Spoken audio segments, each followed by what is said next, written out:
Welcome to this episode. This is actually one of my favorite episodes to do, one of my favorite interviews. It is when I get to interview a winner from Script Summit. And this year's 2024 Best Feature Screenplay winner is David Smallwood with his script Sad Blue Dan. David, thanks for being on the show. Yeah, thanks for having me. Appreciate it. Give me your log line for Sad Blue Dan, and I want to hear kind of a little bit of the origin story and where this came from after that. The log line is a Native American family grapples with the unbelievable possibility their simple-minded and vulnerable son could be responsible for unspeakable evil. Is this a horror genre? It is. It's elevated horror. Yeah. Okay, walk me through elevated Ooh. horror. Otherwise known as boring horror. Just kidding. It ramps at its own pace. It's like psychological horror, but insofar as it doesn't have any jump scares or Okay. hardly any at all, you're going to be building at a pace that it wants to. It's not Yeah. very fast. In fact, when you read it, it's going to read mainly as a drama for the most part. Not most part, I should Okay. say, like halfway through. And then it bends into psychological horror and finishes with horror. It's a slow burn. Yeah, no doubt. That's a hard pace to write with horror because you want to like constantly, get to the good stuff. What I do like about slow burn horror films, Philip Eisner said this to me one time during one of our interviews. He did Event Horizon and Mm-hmm. several other films. And he said, you don't want to reveal the monster too much because then they'll see the zipper on his back. And I love It's that so quote. true. So That's is so that good. kind of something that you played with? I think in this one I had to just because throughout it, Sad Blue Dan itself is a doll, which is can be a common trope in that genre. But you're Okay. going along thinking, okay, well, I think it's X. Although he's out in the open, you're hiding who's responsible, really until the very end. So yeah, I mean, it's until one of the very last scenes, you probably wouldn't. Well, I don't think you'd expect it. So now, That's cool. I like that. Did you do the type of thing where you start at the end and work your way backwards so you can kind of unravel the mystery yourself? no, No? no. But here's why, and this is why it's funny. Okay. The first like occurrence of Sad Blue Dan Yeah. happened when I was a kid, or just real early 20s. And I was a musician. I was in a rock band, and Okay. I was waiting tables at this schmancy place called Applebee's, as people do. Did you have your flair on? Oh, did I? I That's mean, awesome. by 31 pieces. Yeah. So so um, I had gone out one night, as people in the industry do, and left my car at the restaurant, stayed with my buddies, whatever, crashed, and then had this just not lucid, but extremely vivid dream, which was Sad Blue Dan the first time. That's so cool. Yeah, and I remember I think the kids say nowadays receipts. I have receipts that I have proof I told this guy about it years ago. In fact, when he's dropped me off my car, he's like, "Man, you probably shouldn't tell people about this. It's They're gonna that think good. you're, well, they're gonna think you're nuts." Yeah, It's so awesome. you want to keep your job for bid. But I turned it. I had some buddies in the industry and turned it into a short treatment. Okay. But the problem back then was when I was showing it, it has a native family is the central characters, but Yeah. it's contemporary, so it's modern and it's Mm-hmm. first person lens, and that wasn't something that was common, especially in those kind of genres. Like it's not Pet Cemetery or Poltergeist where they're going on to Right. an Indian burial ground or something. This is Yeah. through their eyes, and Okay. it didn't land. It wasn't characters people used to sing, and I just kind of abandoned it. And this is years ago. So to answer your question, when I fast forward and I got back into screenwriting and doing it, Mm-hmm. and there was things that happened in the industry, like Reservation Dogs stuff, where people were seeing contemporary native characters, Sure. as authentically. And I said, "Oh my Yeah. God, I can go back and write Dan now. That's People will awesome. understand those characters." But here's why I keep laughing about it. I go back and find this thing, and like Jeff, I thought it was like in my head. 20 pages of a Uh-huh. treatment, Yeah. almost fully formed. It's 6. I go back and I'm Well, like, oh my gosh. I go back to my first script. The very first Mhm. script I ever wrote was 206 pages. Oh my gosh. So, but in my mind, I thought it was maybe it's like 120. No, No, you did a it's novel. ridiculous. Yeah, you get Yeah. kind of like those rose-colored glasses where you go back and you go, "Oh, okay, this is not what I thought it was." Absolutely. It's weird like that, how what you think it is and then you come back. But yeah, I saw it. And so when it comes to actually building it, at this point, I had already put out a comedy that had done pretty well. It was a Okay. feature. And so I had had the tools at least that I could create a feature. Yeah.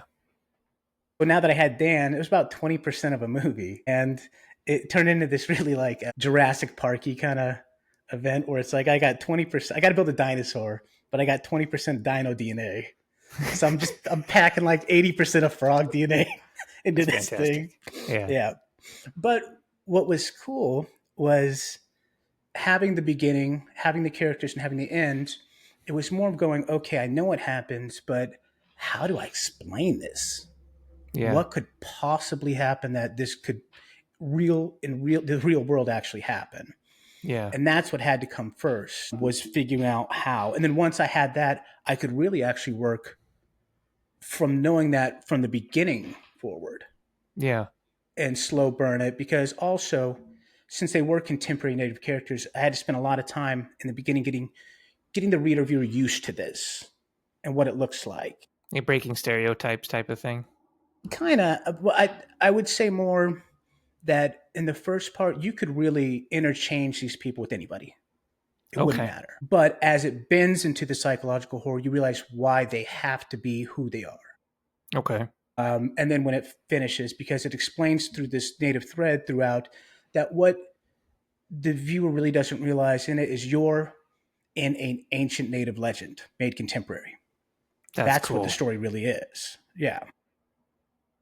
So, writing a contemporary Native American family, I mean, how much research does that take? How much do you have to dive into that to really, provide that authenticity in that representation?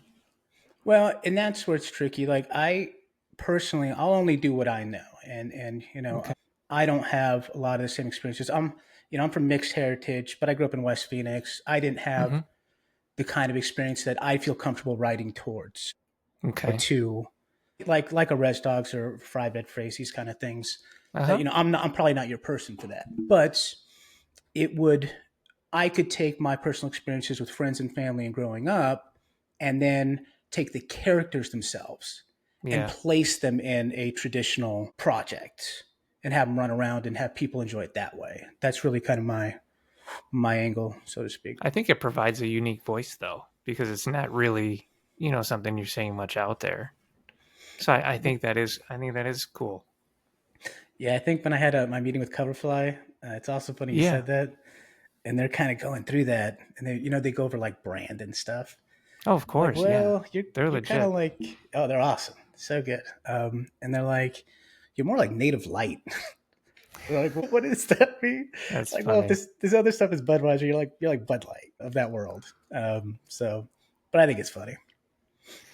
And so talking about sponsors, our sponsors are Writer Duet, Inktip, Coverfly. They all provide absolutely amazing, really useful prizes to Script Mhm. Summit, which is why we use them. How has the Coverfly thing been going? I think they've been fantastic, and not to just pitch Screen Summit, but one of the really attractive things about this, in particular, was the prize set, Yeah, which I feel like is more geared towards up and coming writers. That's why I took it, because it gives you a lot of tools you're gonna need. Even right off the bat, Inktype, having the pro membership was great. Looking at these yeah. places you can get optioned, I already started using the Writer's Duet in my screenwriting Oh group. yeah, I love Oh that yeah, software, man. it, Stuff's it's great. for collaborating. It's awesome, Oh, it's crazy. And then I I usually only submit through Coverfly, and then working with their team Hmm. has been great. I think they took a lot of time in realizing who you are and what you probably could bring to the market, as well as things to work on. Yeah. And then, obviously this interview was fantastic too. So couldn't be happier with that. Yeah, definitely. man, that's the goal of Script Summit is just to really provide opportunities for writers out there. I see so many other festivals. At best, you'll get a cash prize, Yeah. But I like to really like, okay, how do we try and get somebody a break or get them exposure? Hmm. And with Coverfly, they help you package, they get you out there, they can get you in front of people. I love that, and Inktip is just great. I mean, I've had a script summit or option a script on Inktip, Yeah. and then that's like such a great feeling. Like you got to help kind of provide that little bit of momentum and make a difference. Yeah, that's So awesome. what is next, man? Any heat going on right now with Sad Blue Dan, or is it still kind of just starting to get out there? No, it's that one's really been the calling card, so to speak. I think, Yeah. and I only put it out for one season, and it's got like Mm-hmm. 9 finalists award. That's incredible. Yeah, it got top 10 in the emerging for essay, and then it just got finalists in page too. Congratulations, dude. Thank you. I appreciate that. But what it's really done is kind of like we're talking about. It's helped me introduce what I want to bring to the market, and I had some meetings with different people, like Dave Trottier and Ah, I love Lee. Dave. He's been on the I, show. I saw that. He's what a nice guy. Oh, he's amazing. He's an amazing He's guy. so good. But at this point, it's building more on the portfolio and focusing on Yeah. showing, hey, now you've seen Sad Blue Dan and what this can look like. Now they're kind of saying, well, I want to see you push the walls in this a bit. Where can this kind of emerging thing go? What does it look Yeah. like? And so that's what I'm working on now is really doing it with that same native thread, but now going full sci-fi, thriller Mm-hmm. kind of deal and putting out that kind of stuff to really gain interest. That's where I'm at. I think it's a great idea. When I did my like years ago, when I did my big, festival run, and my Mm-hmm. script went everywhere from LA to London. Like I got to travel the world, Oh, yeah. winning prizes and stuff, and getting out there. It became my calling card of like I have this script. This is what it's done, and I would get work. People would be Yeah. like, "Hey, this is why." So if Sad Blue Dan does that for you, and then you start getting out there, you start making the connections, you start, getting right for hire gigs, that's perfect. If it gets optioned and picked up, even better. But Yeah. definitely, use it as a stepping stone. And it's not like it's ever gonna go anywhere. Like you have it, it's in your back pocket. Like I optioned that script a couple of times and Mhm. it's still out there waiting for somebody to make it. So it's always going to be a great script. So like Right. I wouldn't worry about it if nothing happens because somewhere along the line it's getting you in front of the right people. Hmm. And it's just it's like a resume. Oh, for sure. Yeah. And I think when you say that too, I didn't want to get caught up in, well, this has to happen next. This has to happen. It's, Mm, am I getting better? Am I creating, the best content I can? And then just still being tenacious with the rest of the steps and keeping going. But I just love the craft. I love being a part of it and, couldn't be that's happier. awesome. Yeah, man, you've got the perfect mindset. I mean, being the forever student, I mean, I'm constantly learning. I'm still reading, a million screenwriting books. They're all Yeah. behind me. I mean, eventually they all start to sound the same, but I always look for the little tidbits that are really good that I can take away, and if I really like it, I bring them on the show. Mm. So it is Sad Blue Dan. Can you give me that log line one more time? A Native American family grapples with the unbelievable possibility their simple minded and vulnerable son could be responsible for unspeakable evil. I love it. 2024 Script Summit Best Feature Screenplay, David Smallwood. Is there anything else I didn't ask you that I should have? No. And I wanted to have a good answer for that, and I just couldn't do it. I It's not a did. gotcha question, David. I It's not. know. I'm not I putting you know. on the spot. I've seen you Oh, ask it that's before, funny. and I even asked my group, I'm like, what should I ask for that one? And You knew it's been coming this whole time. How yeah. how about this? Where can people find you? Oh, okay. So Instagram, it's AD Smallwood. So, Andrew David Smallwood. And then you can always, if you want a copy of the script or something, or to reach out, and you're not on Coverfly, you can go to davidsmallwood.net Perfect. and Excellent. check out the website, see the other stuff I do, and request something. And that's where I'm at. All right, David, thank you so much for being on the show. Well, my pleasure, Jeff. Thanks for having me, and thanks for everything.